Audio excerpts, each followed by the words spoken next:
Hey guys, and welcome back to the channel. Today is a beautiful spring day, and I was going to take a ride on my 1984 or 85 Honda V65 Sabre behind me, but I can't because my battery is dead yet again. And this is my new NOCO NLP14 lithium-ion battery.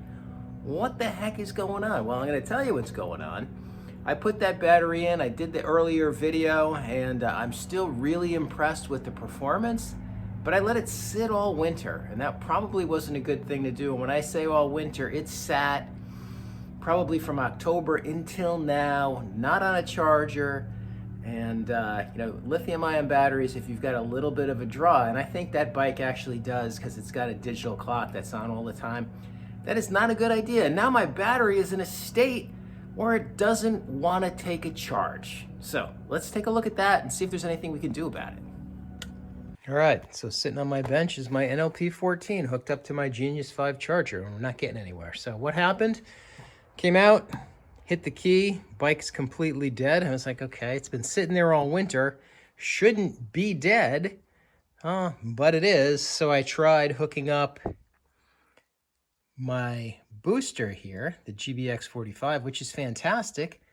That wouldn't work either. In fact, I got the same error on that I'm getting on the Genius 5, which basically says, hey, the battery voltage is too low to detect. Not a good thing.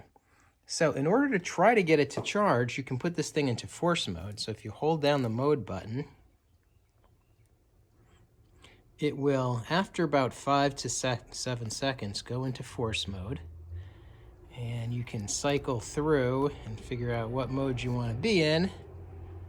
And so I need to be on 12-volt lithium. And if you leave it there, then it goes into this mode where it tries to charge the battery. This is the 5th time that I've done this. And this will go for a couple of minutes, and then we're going to come back and I'm going to show you where we end up. And after about 5 minutes of that, you're right back to this again. So I am going to disconnect the battery here and just put my voltmeter on it and see if there's any voltage at all. So I've got my old BK precision meter set up here. Here's the battery. I'm going to tap the positive on and we'll watch the meter when I do that. Here we go.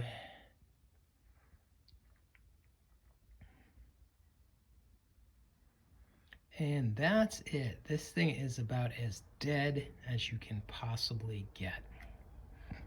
And that's after having it on this charger for the last hour or two, trying to get it back to life. Not good. So what can we do? Sadly, in this case, not too much of anything. What's going on is that battery is so flat that the charger and the booster don't see any load, so they won't charge it. Now, there's a lot of gimmicky things you can do. You can put 12 volts on the battery and see if your charger will start to charge, but I don't recommend that. Fooling around with lithium-ion batteries is not a good idea. And besides, in my case, my battery is new, so I've got a return authorization from NOCO. I'm gonna send it back. We're gonna see what happens. Again, I think I'm a knucklehead for leaving that thing all winter. I mean, I'm used to lithium-ion tool batteries. This one here has got to be 10 years old. Works like a charm, sits around all the time, but it sits around with no load. A little bit of draw on one of these batteries over time is gonna flatten it out. A lesson learned, I think. Let's see what happens. Now, I've still got a couple other bikes that do need batteries, and chances are I'm gonna go lithium-ion in those as well. Just gotta make sure you're doing the right maintenance, guys. So stay tuned to find out what happens. All right, so 1 week later, and what have I got? A brand new NLP14 from NOCO. I have to admit, their support was fantastic. You know, a couple of simple questions. I sent my old battery back, and they sent me a brand new one. Now, lesson learned. I've got a lot of lithium-ion batteries, right? My tools, and they last for years. I've got a switch bike, and that's got a lithium-ion battery pack, and it's 3 years old, works fantastic. I've got a Suron X with a big lithium battery. Sits all winter, and in spring it's good to go. But there's no draw on those batteries when they're not being used. My good old V65 back there from 1985 has got a little LCD clock, and I think that's what's causing the draw. So be aware. If your bike or whatever power sport vehicle you have has got something that is draining that battery when your key is off. I don't want to call it a parasitic drain, but it kind of falls into that category. Make sure if you're going to store your bike for any period of time, you have it on a charger. The little Genius one is absolutely fine. So I'm going to get this back in the V65. Now I'm going to take it for a ride, and I'm going to make sure that when I store this for any period of time, I've got a charger in it.